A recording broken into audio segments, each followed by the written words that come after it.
Ladies and gentlemen, Brian Baldinger. Hey, Pat, it's good to have this maiden voyage with you here today after a sweat party out here in wherever we are in the middle of Missouri, man. St. Joseph's, Missouri. Okay. It was as humid as it was hot out here today, and so Andy Reid thanked me for bringing the humidity, and they got a good 2.5-hour work in today. Okay, we're talking about conditioning right now with the Dallas Cowboys players choosing to run extra sprints after the joint practice with the Los Angeles Rams yesterday. That led us to a college conditioning conversation. I believe you went to Duke, huge brain. We don't know what the summer conditioning was. Did you want to know what the conditioning was, or did you go in blind? I hated the uncertainty, Pat. We conditioned, when I was with the Cowboys and Tom Landry was our coach, we conditioned after every practice. But we knew what it was. So 8-1-10s. And I could still have nightmares at night, because if you were last, you ran more, so you don't want to be last. And you don't want to jump off sides in a team drill, otherwise you're running after practice. I wanted to know what the conditioning was, and then mentally I could prepare for it. Yeah, I think that's how 99.99999% of people that go through those workouts feel. Yep. D-But's just a stud. I don't care is what D-But's is. Show up. I don't care, I'll do it. Okay, let's talk about the Chiefs practice that you're at right there.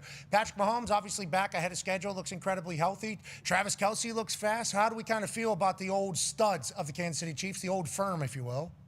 Honestly, Pat, if you didn't know that Patrick Mahomes had his knee reconstruction, you would never know it.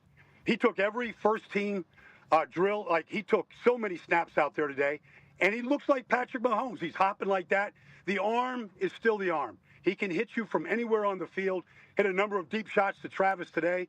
He looked awesome. When he had to scramble in a certain drill, he scrambled, he eluded players, but he was accurate. It was like T-ball out here, Pat. He was just putting the ball right where it needed to be. Time after time. Kenneth Walker looks like he's going to be a big addition out of the backfield. But, Travis, I talked to him after practice. There was more than just a wedding this offseason. There was a conditioning level to him. There was a training program. And he said, really, into his 14th year here, he loves training camp. He loves coming here, isolating, doing nothing but ball, being around his teammates. And he looks like he's having a good camp right now. Yeah, we're seeing a lot of highlights. It feels like he is trying to look more explosive every rep. I feel like he has been questioned by a lot of people, saying his tooth is maybe the longest in the NFL. Yeah. A lot of people saying that type of stuff about him. And I know that he hears it. I think he appreciates it. And I think he utilizes it as motivation. And also he has the biggest star in the world that he's married to, who works her ass off and does, 3-hour shows. So I assume they have some sort of gym at the place. Safe to assume. Probably a full training facility. Probably a couple gyms. I think about all the stages that she probably has in different barns. He's probably sprinting up and down these stages, carrying fake Taylor Swifts up and down.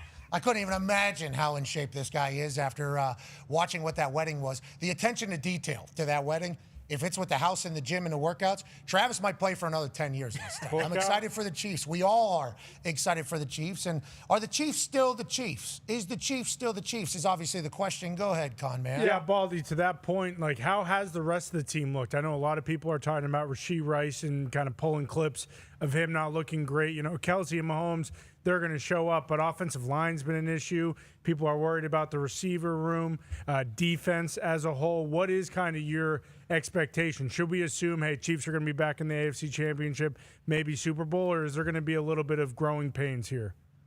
I think the offensive line has a chance to be very good. Josh Simmons going through all the training camp at left tackle. He looks healthy. He looks focused. His agent, Drew Ozenhouse, was here today. This Khalil Benson that came from the national champions at Indiana, he's competing at right guard, right tackle right now. Trey Smith back in there. Just talked to Creed Humphrey. I think this line has a chance to be very good. The running back room is completely new, with Kenneth Walker, 3 sticks, and Emmett Johnson, the rookie out of Nebraska, and DeMarcari from Arizona. It's a rebuilt running back room, and I think they want to get that running game, be something to be proud of. I think as long as you have Mahomes and Andy Reid joined at the hip and how they see the game, how they build game plans together, I have a feeling that they could get back to real prominence on the offensive side of the ball. I hope so. I can't wait to watch it. Whenever they had a great run game, obviously they won all the way to the Super Bowl and won it. Patrick Mahomes wasn't asked to do much. Now, granted, we all believe that Patrick Mahomes is the young GOAT. We all have respect for him. This is the first time he's had a lot of people overlooking him and questioning him coming into a season. We're excited to see how he returns. He was running people over last year. Hopefully he's got that out of his system and he keeps rolling. But it's hard right now in the AFC. It is hard in the deep. AFC right now. And that's why, obviously, the windows, when they're open, you got to take advantage. Speaking of a bunch of windows, go ahead, Tone. Yeah, Baldy, we're looking at the NFC North, and obviously the Lions and Packers as far as odds are at the top of there. I know you've been to both those camps. Not sure if you've been to Chicago or Minnesota yet. What are your thoughts on the North as a whole, and specifically those camps that you've been to? How are the vibes there? Well, I saw the division winner from a year ago, the Chicago Bears at Hallis Hall, and they went through a 2.5-hour scrimmage. And Ben Johnson's just the definition of AI. He's just a machine. And the offense looked very, very good. Caleb looked awesome. Like, I think just watching him interact with new guys like Khalif Raymond, who's a speed demon, just interacting with the guys, like he's in a leadership role. They have some work to do on defense right now. They lost Kevin Byard, who led the league in interceptions. They lost Nashawn Wright. They lost Jaquan Brisker. And Kobe Bryant, who they picked up from Seattle, they were counting on, he looks like he's going to miss a big chunk of the season. So they've got some questions on defense. In Green Bay, Jordan Love looked tremendous. And Matt LaFleur is coaching this team the right way. He's not happy. He's one of those coaches that looks like he's ticked off every day in training camp. Like something's just – and he's just taking it out. He doesn't like players sitting on the sideline looking too comfortable, And so I feel like, they have a chance rebuilding their offensive line to be very good. We had Micah Parsons crash our set the other day with Stacey Dales, and he's telling us that the target date is the 6th game of the season on Sunday night against the Cowboys. Oh, yeah. And if they get him back on the 6th game of the season with Jonathan Gannon coaching that side of the ball, they could be a real player. And then Detroit, I was there the other day, and Jahmyr Gibbs and Amon Ra, and it was great. They just lost their center. And they were really counting on the center because they really, honestly, Pat, they hadn't really recovered from the retirement of Frank Ragnow. Baldy breakdowns too. Those inspired me to put some breakdowns on the net, seeing those mangled fingers going in there breaking down. Absolutely love it. But gonna ask you, because of that and because you've been boots on the ground a lot of these camps, you mentioned the Bears. Oh my God. There we go. There we go. What team, I guess, player or coach are you kind of higher on than, the average fan or analyst right now going into this season? Well, I think that, if you look at it, one of the biggest trades we've ever seen was Myles Garrett to L.A., in essence, for Jared Verse. Jared Verse is a stud, and he's going to have a monster year in Cleveland. Now, he's not Myles Garrett. Nobody else is. But I would say just watch out for the year Jared Verse has. First of all, he's embraced the trade. He's an Ohio kid. He's in Cleveland. It's not the greatest situation, but you wouldn't know it talking to him. Just watching that kid work, he's going to have a monster year in Cleveland. That's just one guy right now, but I feel like, it's a guy that probably got overlooked because of the trade. He got into a fight with a guy he was mentoring just a week beforehand. Love that type of Feno, I believe, is who he got into it there. Okay, Yeah. We can't talk about Cleveland without talking about the quarterback situation. What are your thoughts on it? We, as humans that have been in the league, see $230 million guaranteed to a guy. If he can get onto a football field, the owner's probably going to force him to be a starter. But that has not been the conversation at all. Todd Monken has come out and said, hey, this is a competition. And then it was also revealed that Todd Monken was the one in Baltimore that wanted to draft Shedeur. So he's a big fan of Shedeur. So with all that being said, how do you see this working out? And what are your thoughts on where Cleveland is at in Todd's first year? Yeah, I was in Cleveland last week, Pat, and it was Shedeur Sanders' day. They've been rotating days back and forth. So Shedeur took all the number 1 reps when I was there.